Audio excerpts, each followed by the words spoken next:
Hello, my name is Ryan Gottfredson, and I want to walk you through my unique approach to elevate executive teams. Now, if you don't know who I am, I'm an associate professor at Cal State Fullerton. We have the second largest business school in the country, which provides a unique opportunity to engage in deep level research around leadership and then teach future business leaders. I also work with organizations all over the world. Some of the more prominent organizations where I've worked with their executive teams include Experian, Deutsche Telekom, and CVS Health. I'm the author of Success Mindsets, which hit the Wall Street Journal and USA Today bestseller list. And I have my new book coming out called The Elevated Leader, Level Up Your Leadership Through Vertical Development. And that speaks to my unique approach to working with executive teams. Now, I think it is vital that we invest deeply in our executive teams. Let me share with you some of the reasons why. If you're not familiar, there are problems in the leadership space. Let me give you some statistics that demonstrate this. First, 71% of organizations do not feel that their current leaders are able to lead them successfully into the future. And second, 75% of organizations rate their leadership development programs as being not very effective. What these statistics tell me is that our leaders are not as effective as we need them to be, and we struggle to get them to that place. This is why we need to take a more unique and even transformational approach to leadership development. I'll walk you through what that is here in just a minute. But let me give you another reason of why we need to continue to invest in developing our executive team. Is as you think about what we've been through over the last several years with the COVID pandemic, I think surely one of the things that we've seen is that complexity is skyrocketing. It's kind of gone through the roof. And this leads us to ask the question, has our personal or leadership development efforts kept up with the increases in the complexity of our world? I don't think that they have. And because of that, most organizations are running at what I call a leadership deficit, where the complexity of our executives' world exceeds their capacity to deal with that complexity. And if we're running on a leadership deficit, what we'll find at the executive team level as well as below is increased stress and anxiety, burnout, feeling like we're kind of walking through the mud to get wherever we want to go, and enhanced turnover. So if you're seeing these things going on in your organization, that's just evidence that we're operating at a leadership deficit. Now, one of the things that's helpful to understand is that there's really three different types of executives.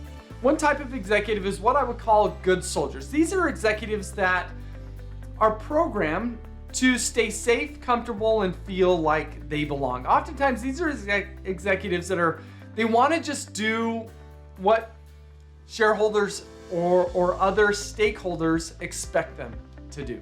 They want to hold on what has worked in the past, and they have a hard time embracing what might work in the future because trying new things is really scary to them. The second type of executive that we see are what I would call progress makers. These are executives that are really goal-oriented. They're outcome-oriented. In fact, that's what they prioritize as their number one. What are the outcomes that we're trying to hit? For example, I recently talked with the COO of an organization, and one of the things that she said to me is, what we need to do year over year is double-digit growth. That's what they're focused on. But that's different than the highest level of executives and where they operate from. These are value creators. They are not beholden to certain and specific outcomes. Not that they don't want great outcomes. What they are more focused on is a bigger purpose and creating value. They know that the more value that they create, the better the outcomes they're going to hit. And they're able to see that. Thus, they invest in the value creation, not in the outcomes themselves. Now, what I do is I call these different levels mine 1.0, mine 2.0, and mine 3.0, because leaders at these different levels operate with different internal operating systems. And here's the percentage breakdowns of executives. 7% operate at that good soldier level. 85% operate as progress makers, and only 8% operate as value creators. But that's where we need to operate. We need to operate as value creators. Let me give you an example of a CEO that I've worked with. His name is Sal. This isn't a picture of Sal, but it kind of looks like Sal. Now, when I was working with Sal, one of the things that I asked him is, why did you start your business? And he said, I started my business to prove others wrong. Even in that statement, where do you think he's at? A good soldier, a progress maker, or a value creator? Say a progress maker. He said, I don't have patience for people I feel like I have to drag along. He's moving really fast and he just feels like the rest of his executive team isn't keeping pace with him. At the end of our conversation, he was great. He was willing to be vulnerable, and he said something I've now heard multiple executives state. He said, I try not to let anybody see this, but deep down, I'm a really insecure person. Now, if we ever want to get Sal to operate at a higher level, to be more capable of navigating the complexity that they're facing, ultimately what we've got to do is we've got to help him heal from these insecurities, because they're going to continually hold him back. It's because of these insecurities that are driving him to prove others wrong as opposed to create value. And in order to shift how we think about elevating our executives, we need to understand that there are two different forms of development.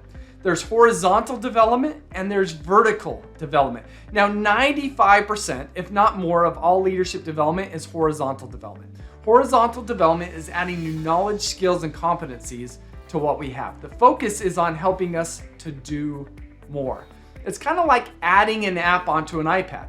A new app broadens our functionality, and this is good, but it's not transformational, right? If we add a new app onto an iPad, it can't do any more sophisticated tasks. It can't navigate any greater complexity. If we want that, we've got to upgrade its internal operating system. And that's what vertical development is all about. But before I get to that, look at Sal. Can horizontal development ever help Sal adding new knowledge, skills, or competencies? No, because what's going on is he's got an insecurity that leads to a reasonable commitment, but catastrophic behaviors. Because he's got this insecurities that he's not good enough, he's committed to prove others wrong, and this causes him to be an impatient micromanager because he sees failure as though he's not good enough. So he's never willing to create space for failure. He doesn't see failure as evidence that we're pushing the envelope into the future. He doesn't create that space because he doesn't have the vertical development to do so.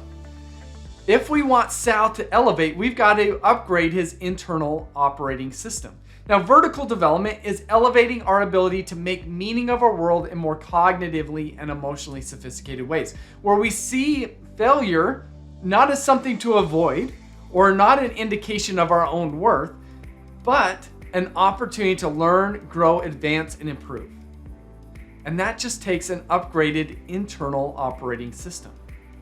So let me walk you through how I help elevate an executive team. The first step for me is always awareness. We've got to get a sense of where we're at. So what I do to start off is I introduce the concepts of vertical development, these mind levels, and also mindsets that are foundational for how we vertically develop. To help me in this process, I also have the executives take vertical development assessment and a personal mindset assessment. Let me show you what this looks like. Here's an executive team that I recently worked with. What we found is that 2/3 of the members of the executive team operated at that Mind 1.0 level. Only about 1/3 operated at that Mind 2.0 level, and nobody operated at that Mind 3.0 level. This was a really protective group. And then when we looked at their mindsets, we found similar evidence of that self-protection, this unwillingness to be agile and future ready, because they're more fixed-minded, closed-minded, and prevention-minded, and still have room to grow in terms of being more outward-minded. So through these assessments, we're able to deepen our awareness about what is the altitude that we're operating from. What does that say about our current internal operating systems and the places where we need to elevate? Then from there, I focus on their individual vertical development. We do this in a couple of ways. One is through 360-degree feedback around these topics, but then also I engage in individual coaching. We do a vertical development exercise, and then we create a personal vertical development plan that we create accountability around. This insecurity commitment behavior that I'm pointing to here, this is what came out of the vertical development exercise with Sal. Now, he's got a deeper understanding of his internal operating system, the fears and insecurities that he has, and we're working on helping him heal and elevate from those. And then the third step is to work at that team level, to elevate the executive team. To do this, we pull from and learn from the most vertically developed leaders that I've studied. People like Satya Nadella at Microsoft, Alan Mulally at Ford, and Ed Catmull at Pixar and Disney Animation. I believe all three of these leaders operated at that Mind 3.0 level, and the evidence speaks for themselves. Have all been incredibly transformational for the organizations that they've led.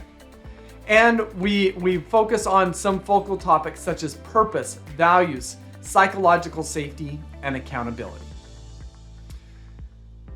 So to just recap really quick, is our leaders are not as effective as we need them to be. Our typical approaches to developing our leaders aren't as effective as we need them to be. Our executives are largely operating at a leadership deficit. We need to help them elevate. And the only way to do that is through vertical development. So I would love to work with your executive team and help them to awaken and elevate so that they can operate at a higher level and have the positive impact that they want to have.